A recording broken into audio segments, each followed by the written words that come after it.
Je suis allée à la rencontre d'Anthony Jonf, un batteur de Nicolet. J'ai discuté avec lui de sa carrière et d'un événement bien spécial auquel il a pris part cet été. Mon nom est Claudie Geoffroy et je vous y invite avec moi. Salut Claudie, je m'appelle Anthony Jonf, je suis batteur, percussionniste. J'ai étudié là-dedans et puis j'adore faire la musique. J'ai 25 ans en ce moment-ci. Je suis originaire des îles de la Madeleine, maintenant habitant de Nicolet depuis un peu plus de 15 ans. Si je remonte aux origines, ça c'est jadis quand j'avais 4 ans. Aux îles, on n'a pas vraiment de boutique tant que ça, de magasin à grande surface. On avait le catalogue Sears. Dans moi, tu as connu ça aussi, le catalogue Sears, n'est-ce pas? Oui, monsieur. Ouais, c'est ça. Dans le temps, on ouvrait ça, tu te rappelles, on encercle qu'est-ce qu'on voulait, puis à un moment donné, je fouine les pages, je tourne. Il y a un petit gars qui joue de la batterie. Il avait l'air de triper, là. Fait que là, j'ai dit, je veux ça a l'air de rendre heureux, ça. Fait que je demande une batterie. Comme de raison, le Père Noël m'apporte une batterie. Ouais, donc j'ai eu une batterie. Puis ça a commencé comme ça. J'ai eu mon premier prof, Magella Cormier, drummer réputé mondialement, qui a joué avec, entre autres, Céline Dion. Juste ça, tu sais, fait que super de bon prof, vraiment, il a fait toute la différence, donc voilà, ça a commencé un peu comme ça. T'avais-tu toujours été dans ta tête d'avoir un band? Ouais, ben oui. Ben, tu sais, peut-être que je fais de la généralisation, mais dans ma tête, c'est un peu le rêve de chaque musicien, d'avoir son band, que ça marche, puis un projet personnel. Mais oui, vraiment, j'ai accompagné beaucoup d'artistes, beaucoup de bands pendant longtemps. J'ai commencé à faire ça, j'avais peut-être 16 ans, à accompagner du monde, puis je trippais, mais c'était un petit rêve, tu sais, le petit rêve dans le fond de ton cœur que tu gardes, là. J'avais hâte d'avoir mon projet. Puis avec Absolite, ça a été possible. Ben, avant ça, c'était Infos, mais là, Absolite, maintenant, on vit dans le moment présent. Avec Absolite, c'est maintenant une possibilité. C'est ça, ça marche. Ça. Comment ça a commencé, Absolite? Là, tantôt, tu me disais aussi que vous avez changé de nom. Pourtant, ça s'est pas toujours appelé comme ça. Non. Qu'est-ce qui a fait que ce band-là a commencé? Dans le fond, ben moi, Olivier et Carl, les trois membres du band, on se connaît depuis vraiment longtemps. On joue ensemble, ils sont un peu plus vieux que moi. On a comme surtout moi puis Olivier, car je t'enlève rien, mais moi puis Olivier, on avait développé une espèce de... Comme c'était comme un rôle de grand frère là, dans le temps. Une bonne affinité ensemble. Fait que ils venaient, puis on jammait, moi puis lui, puis on avait bien du fun. On montait des tunes de All Make and Reject, tout ça. Puis c'est ça, puis on s'est comme séparés, la vie fait son côté. Lui, il est parti au cégep pendant que moi je rentre au cégep, en tout cas. Puis, mais on s'entraînait au même gym, à Nicolet. C'est ça. Fait que là, on se disait tout le temps, « Hey, il faudrait qu'on en rejam comme avant, dans le sol de mes parents. » Ben, il y a un moment donné, il est venu, puis tu sais, quand t'as comme... Il se passe de quoi, là, C'est le moment de réalisation. Oui! Tu sais, l'espèce de petite étincelle, le sparkling, ouais. là. Puis là, on dit, bon, faut faire de quoi avec ça. Puis là, Carl, il est comme, « Hey, ben moi aussi, je veux venir. Je veux triper avec vous autres. » Tu sais, il arrive, mais Carl, en fait, Oli jouait déjà de la guitare, puis il chantait, puis moi, je jouais du drum. Fait que là, c'était comme, bon, c'est quoi les options? Qu'est-ce que tu joues? Comme, j'ai tendu ma bass, puis je disais, apprends la bass. Fait que là, il a appris la bass, je lui ai montré 2-3 petites affaires, puis après ça, tu sais, quand il a full grow up vite en tant que bassiste, il est rendu vraiment très, très, très bon. Mais c'est ça, donc là, on s'est mis à jammer même pour le fun, les vendredis soirs, mettons, pas les vendredis parce que j'avais des gigs, mais mettons les dimanches après-midi, peu importe. C'est ça, j'ai vu un potentiel, eux autres, c'était vraiment pour le fun. Mais moi, dans ma tête, j'avais comme, non, ça va devenir quelque chose de grand. Ben, en tout cas, j'aimerais ça, là, il va se passer de quoi qui est sérieux avec ça. Puis sur le site, j'avais un projet de compo avec David Baudry, un de mes meilleurs amis, avec qui j'allais au conservatoire, puis on est restés super très très bons amis. Puis là, j'ai dit à David, hey, je te présente Oli et Carl. J'étais au conservatoire puis je disais ça. Avec eux, on va faire un projet de fou. Là. On va mêler notre projet de compo puis le band ensemble. C'est comme. Déjà la vision. Ah ouais! Fait que là, il était comme, hey, on le fait. Fait que là, moi puis David, en silence, on se met à écrire une toune. Puis là, après ça, je la monte au gars. Puis il est comme ça, regarde, malade, ok, on fait une toune avec ça. Là, Oli écrit les paroles. Puis là, on a fait une toune. On l'a joué. Puis la première fois, on s'est checké. On a fait, ok, c'est cool. Là, il se passe de quoi pour vrai. On était allé en studio. Super de belle expérience. T'sais. Puis c'est ça. Ça a donné Mystery Man, c'est la première chanson. Puis après ça, on a jamais arrêté. C'était en quelle année, ça? 2022, si ma mémoire est bonne. OK, ça fait déjà quelques années que ouais. le projet là. Ouais. Là, au début, mais c'est ça, vous aviez un autre nom. Ça s'appelait pas Absolite. Non, ça s'appelait Infos. C'est Carl, le bassiste, qui avait eu l'idée. Infos, c'est une expression, si je me rappelle bien, pour se mettre à la place de son ennemi. T'sais, in, c'est dedans, à l'intérieur. Puis faux, c'est un synonyme de enemy. Donc ça veut dire ennemi aussi. Mais en tout cas. Puis c'est ça, il y avait cette idée-là. Ça sonnait bien, mais c'est ça, on a changé. vous changez de nom? Qu'est-ce qui se passe? Ouais, ben, on s'était mis à faire des shows par-ci par-là, puis à un moment donné, on s'est inscrit au Canadian Music Week à Toronto. Je sais pas si c'est comme un gros showcase, ça, c'est un des plus gros c'est au Canada. On est pris, je capotais.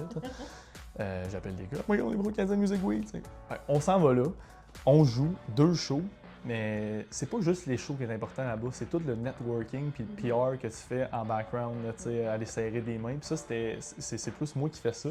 Fait que moi, tous les jours, j'arrivais là le matin à 8h, puis je repartais à 8h le soir, puis je serrais des mains à tout le monde. Là. Des grosses journées. Ouais, c'était des bonnes journées. Là. Ouais. On buvait beaucoup d'eau pour rester awake. Là. Fait que je sors des mains, là, je me présente, le band, c'est tout le côté marketing. Puis, à un moment donné, il y avait Fiona Bloom qui faisait un panel. J'aimais vraiment son énergie, son vibe, son dévouement envers la musique. Puis j'ai dit, celle-là, je la file, je pense qu'il y a de quoi qui pourrait marcher. Puis qu'après son panel, je m'en vais y parler. Je l'invite à notre show sans aucune attente. Puis Caroline, elle est venue à notre show, à notre deuxième soirée, à notre deuxième spectacle du Canadian Music Week. Okay. Puis elle a capoté, là, genre elle était comme my God, là, you guys are gonna be rock stars. Comme, tu sais, Fiona, elle est très, très expressive, là, puis elle était vraiment, ouais, elle était super emballée. Fait que là, on s'est changé nos contacts. Puis là, la semaine après, courriel, Zoom, je vais donner au manager. Là, c'est parfait. Fait que là, elle s'est mise à nous manager. Puis là, pour revenir au nom, elle a dit « Tout est bon de vous autres, sauf votre nom. » Fait là, t'es comme « Bon, OK. » Là, c'est ça, si vous voulez travailler avec moi, elle dit « Pour vrai, le nom, ça le fera pas. » Fait que là, on a changé de nom. Okay. On est allé pour Absolite après beaucoup de réflexion, de choix. Il y avait beaucoup de brainstorming, on pitchait des idées, tout. Puis à un moment donné, Absolite est sorti. Encore Carl, de toi, Absolite. Merci, Carl. Salut. Bon, salut, Carl. Donc, ouais, Absolite est sorti. On l'a offert à Fiona. Elle a fait parfait, c'est ça. On a gardé Absolite, puis c'est ça. C'est quoi la suite après ça? Parce que ça a quand même été un catalyseur pour vous. Ouais. Ben oui, ça paraît pas, mais changer de nom, c'est pas juste bon, on change de nom. Il faut tout recommencer. Là, les pages Facebook, ça va à la poubelle, Instagram, TikTok, tout, le brand, là, le logo, faire un logo, la merch, on a poubelle, puis on a recommencé à zéro. On a tout rebrandé. Fait que ça a été beaucoup de travail. Après ça, ben là, ça a été un album. Fait que là, on a enregistré un album qui va sortir dans les prochains mois, octobre 2025.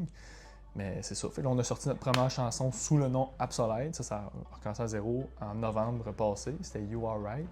Ça a fait beaucoup réagir positivement, autant au Canada qu'aux États-Unis. Fait que ça, c'était très bon pour nous. On était très contents du feedback des gens de l'industrie. Ouais. Après ça, on a sorti une autre chanson, Fiction, un peu plus tard, début 2026.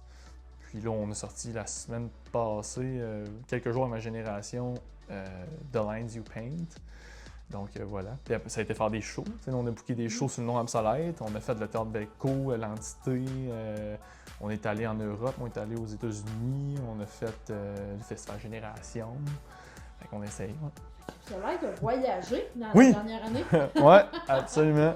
Et là, ben justement, Festival Génération, Nicolet, te retrouver dans ta place avec ton monde, performer avec ton groupe. Comment tu as vécu ça? Incroyable. Ah ouais, c'était vraiment un rêve, tu sais. De dire, hey, on va jouer avant Papa Roach. Tu sais, juste ça, c'est quand même. Tu sais, on est des gars qui ont grandi en écoutant cette bande-là, fait que c'est super. Tu sais, une opportunité en fou, là, bref. Là.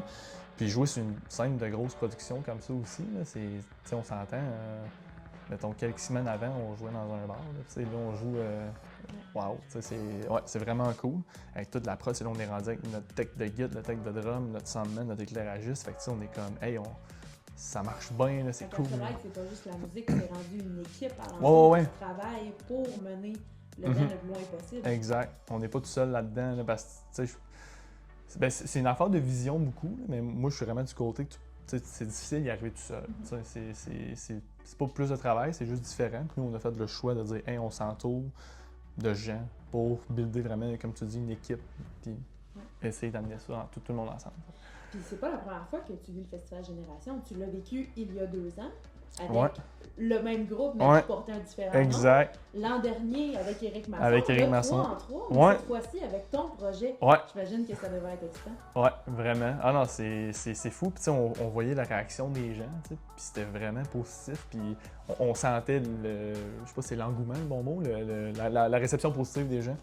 Ça embarquait, ça sautait. À un moment donné, il y a un mosh pit qui est passé, on est comme, oh mon Dieu, OK, on l'a, on tient le monde. Là, Là, au festival, festival? Parce que depuis tantôt, tu me dis que vous êtes 3, mais au festival, vous étiez 4 Oui. sur la scène. Ouais. Vous avez un guitariste invité ou vous êtes vraiment Absolite à 4? Ben, en fait, on voit souvent ça dans les projets. Par exemple, je prends Mio, la band qu'on s'inspire beaucoup. Ils sont 3 dans l'espèce de brand du band, mais il y a tout le temps le guitariste, keyboardiste, qui est sur le stage, mais il n'est pas nécessairement dans le brand du band. Mais il y a une place tout autant importante dans la partie scénique du band. Okay. C'est vraiment, Green Day sont 3 sur les posters, mais ils sont genre 7 sur le stage. Ce qu'on apprend, c'est vraiment le côté scénique puis le côté brand, c'est vraiment 2 dossiers différents. Nous, on a la chance d'avoir Mathis Bourget, c'est un guitariste de Sherbrooke, qui étudie à Sherbrooke, il est en ce moment à l'université en guitare. Très très bon guitariste, on est vraiment choyé de l'avoir. Il fait une job incroyable. Donc, on le salue lui aussi. Donc, c'est ça, sur la scène, on est 4. Puis, parce qu'en fond, nous, on compose pour plus qu'une guitare. Fait que, à un moment donné, au début, quand on a commencé la band, on était 3, là, puis on pratiquait le même. Puis, maintenant, on s'est dit, là, ça sonne vide. Il faut racheter des guides, l'harmonisation, tout ça, compléter le tout. On retrouve une grande équipe alentour d'Absolite pour vous permettre non seulement de jouer proche de chez vous, avec un lien, un attachement, mais aussi de commencer à voyager avec ça. Tantôt, tu me parlais des États-Unis, de l'Europe. Vous êtes allé où?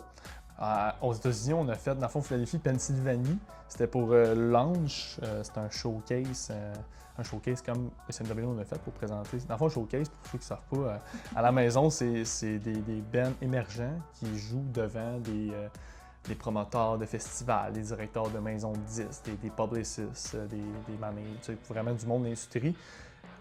Faut être prêt, là, parce qu'eux sont là, puis ça prend des notes, puis c'est ça. Fait qu'il faut être prêt. Pareil, comme on a fait à Lange, en Italie, même chose. En Europe, on est allé en Italie d'ailleurs. Puis sinon, des showcases, on en a fait un à Toronto, au North by Northeast, en juin dernier. Encore une fois, c'était incroyable, vraiment le fun. La réception des gens était très positive. On était vraiment contents.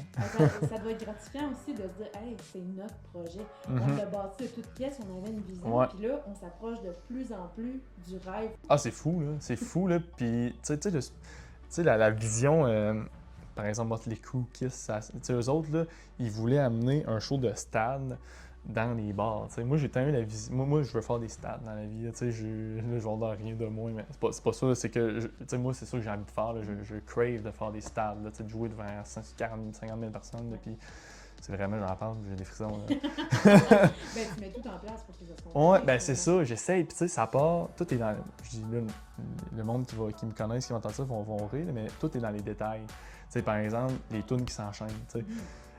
Quand on monte le show, moi je fais beaucoup la mise en scène des spectacles qu'on fait avec Absolite. Puis toutes les tunes, faut pas qu'il y ait de temps mort. T'sais. La tune, tu deviens un peu à la génération. T'sais. On finit la tune, puis là, si la tune n'est pas prête à partir, le drum part en intro, la bass, ou il y a un synthétiseur, une track, mais il faut que ça y aille, tac, ça s'enchaîne. On s'est fait faire nos pics, la peau de drum. C'est tous les petits détails qui font que ça build un band solide. T'sais. Mais c'est ça, on essaie de faire ça dans cette vision-là, d'amener un show stade dans les petites places, puis quand on va dans des gros festivals, de dire « Hey, ils sont prêts à faire des gros festivals, les petits gars. » Qu'est-ce qui s'en vient pour Absolite? Là, tu me parlais tantôt d'une nouvelle chanson qui est sortie, votre album qui va paraître bientôt. À quoi on peut s'attendre là, pour la suite, dans les prochains mois? Ben là, c'est sorti le dernier single avant l'album, dans le coin du mois de septembre. Puis en octobre, on sort l'album qui va s'appeler en primeur Frames. Ça va être notre premier album complet. On a très hâte de le sortir, bien excité. Il va y avoir 10 tracks, l'intro de l'album, puis 9 chansons complètes, dont You Are Right de Lines of Pain Fiction. Ça va être là. Après ça, le but, c'est de faire des spectacles, et encore des spectacles. On aimerait ça faire une tournée. Là, on retourne aux États-Unis en octobre, c'est officiel, pour plus d'une date. Et puis sinon, c'est sûr que le reste, c'est potentiellement de signer avec un label. Puis encore une fois, faire des spectacles. Moi et Olivier Picard, on est comme ça avec David, on est comme toute une grosse famille. On s'aime, puis on se dit tout, puis quand il y a quoi qui va pas, on se le dit, puis que ça marche. Puis on est comme, on se sent que, eux, c'est des jumeaux, Olivier Picard, des jumeaux identiques, puis moi je dis tout le temps que je suis le troisième. C'est pour ça qu'on se complète super bien. C'est des amis qui deviennent la famille. Exact.